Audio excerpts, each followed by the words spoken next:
So what I'm talking about in this is how to look at and understand the color profile settings for a specific InDesign document, and then we'll look at how different contents might come into an InDesign document and have different settings that you might want to adjust. The things that might come into the InDesign document might be images from a search engine where you're going to be downloading something, let's say from iStock, which is clip art, or maybe clip art that you've purchased, or a scan, or something someone has sent you, or a photograph from your camera. Any number of things could be coming into this document and not have the right color profile settings. So that's the two couple of different things happening at once. Under File, you have your document setting and your document presets, and you have your package and your pre-flight. Now, packaging or pre-flighting will help you to reveal any problems that might happen here. And I've just chosen this choice package, and again, I'm recording this so you can come back to this again later. If you need to move closer, feel free. So it's telling me immediately that I have links and images, and one link is found, 0 is modified, image is embedded, and I have one using the wrong color space. This is a CMYK document, and I have at least one image, it's probably the purple flower, that is using the wrong color space. So that's the first reason why you would get that, the first idea of possibly why you would get the dialog box that you showed me, which is documents have different source color profiles. So that right there is a different color source profile. I'm not going to package this document. I'll explain what that means more later to you. I'm just going to click cancel. And you might want to, at this point, go back to that image and change it to CMYK. I'm not going to do that because it's a little off the question. I can fix it later and show you that. And I think you guys just want to relax and watch this and not try to do anything right now, especially since you'll be able to come back to this later. I'm going to click away, making sure there's nothing selected so I don't break anything by accident. And I'm going to come over here down to the edit menu, and I'm going to choose color settings. And down here you can also see assign profiles and convert to profiles. Assigning profiles is what you do when you're working with a printer that has their own profile that wants you to use their profile. For instance, let's say you have some work that you created originally for a brochure, but now you want to take some of that work and put it in a billboard, but your director tells you that it's going to be using some kooky printing process and you need to check in with the printer. They will likely have a profile that they can email you, and you can assign it using this choice. If you're printing on a metal can, you might have a different profile. Things that would require different profiles would be things that are printed on surfaces other than paper or the standard types of papers. So if I choose assign profile, you can see that I can actually choose different profiles by clicking, and then, oh my God, there's really a lot of profiles. What do I pick? In the case of the example I gave a moment ago, if someone gave you a profile, you would put it in your profiles folder, and I can show you where that is on Mac. It's a little bit harder to find on PC, but we can dig for it. And you would put it in that profile, and then you would pick it so that you would have that one for billboards or that one for candy wrappers, different color profiles, because different surfaces require different printing techniques. That's kind of a simplified answer of that, but the different surfaces act differently when the ink is on them. Like this brown Starbucks sleeve wrapper absorbs ink really differently than a metal surface that might have printing on it, such as the top of this computer sticker. This is a metal thing that's printed on. It has a different profile than this thing. Brown paper, shiny metal. All right, so to prevent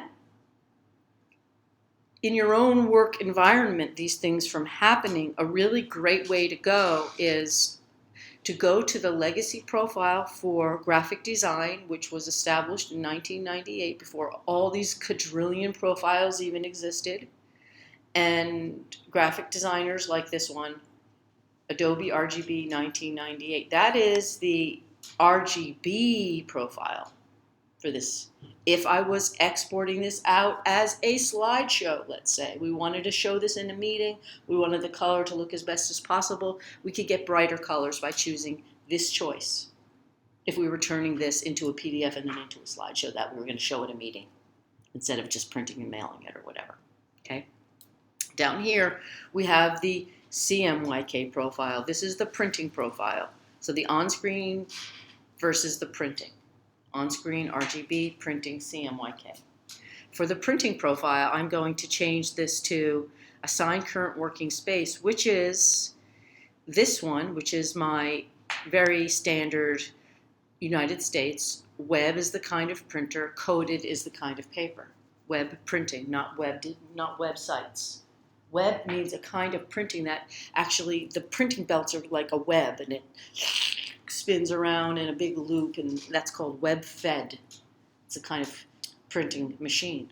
That's why that says web. And then you'll see there's all these other types, sheet fed versus web. Sheet fed uncoated, web uncoated. So it's helpful to know what kind of paper you have. A cover is likely coated, even slightly coated or matte, and inner pages are likely uncoated. And that's why a cover would need to print separately than the rest of a book.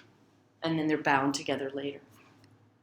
Okay, so we're just going to say this is not the cover. Okay, there's no cover in this InDesign document.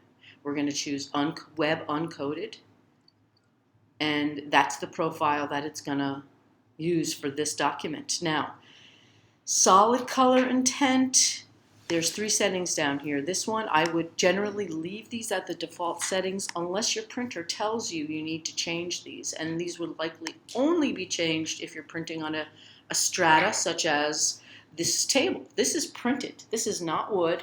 This is printed on a laminate surface.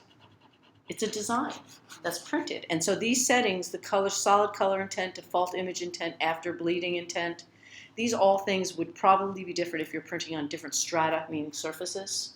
So I generally would not change those. Some cases when you click the preview button, you will see a change in your color, which I just did. When I clicked this preview on and off, look how it changed the color quite radically. So now it's really showing me or previewing it to me what it's going to look like in this particular profile. If I choose a different profile, again, such as Japanese web-fed coded, it again changed the color. Okay, but it's not the same as it was when I had it on web-fed uncoded US.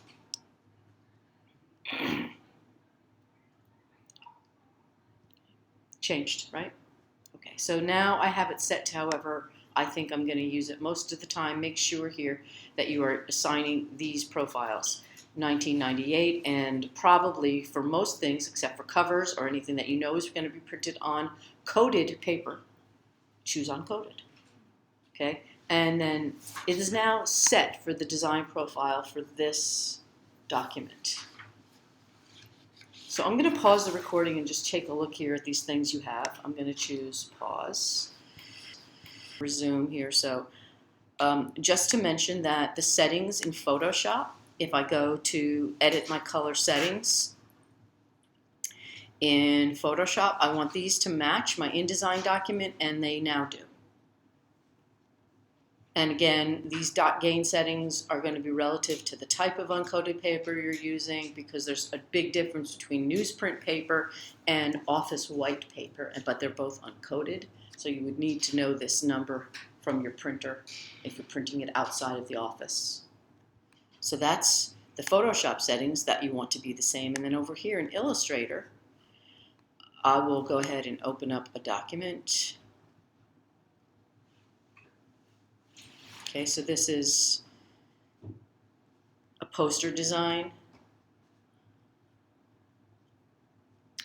And again, if I go to edit and I go to color settings, I want these color settings to match. Now these certainly do not match, and it's set to my home printer, my Canon IPF glossy photographic paper, because the last thing I did with this document was print it at home on that printer. So if I'm sending that out, I need to standardize this. I need to put it back, or putting this into my InDesign document, I need to reset this so that it's using the Adobe And there again is the web-coded swap v2. I want this to be uncoded. And so now all of those things are matching. Okay? And nothing is going to convert if I bring in documents from those two sources with those settings. However, the last sticky wicket would be if I have a document such as, I'm going to open up the flower, purple flower JPEG. This is an RGB document. You'll notice that as I try to open up, the working space settings are set on to reassign the profile, assign working RGB to this or leave it alone. So I'm going to assign my settings, which may change the color ever so slightly, probably not a huge amount that you would tell, but it does look a little more brilliant.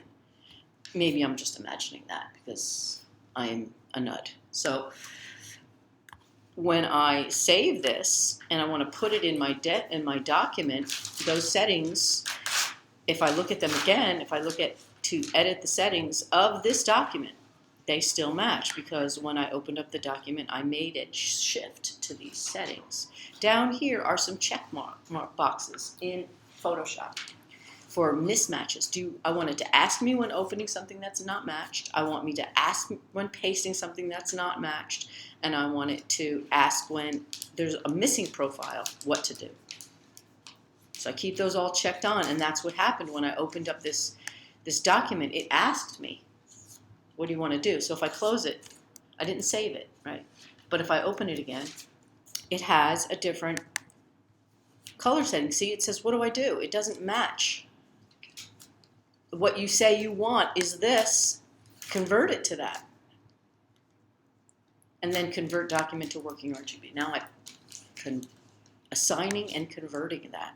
And then when I save this to put this in my document, the RGB settings will match if I'm printing in RGB, but I'm not printing in RGB.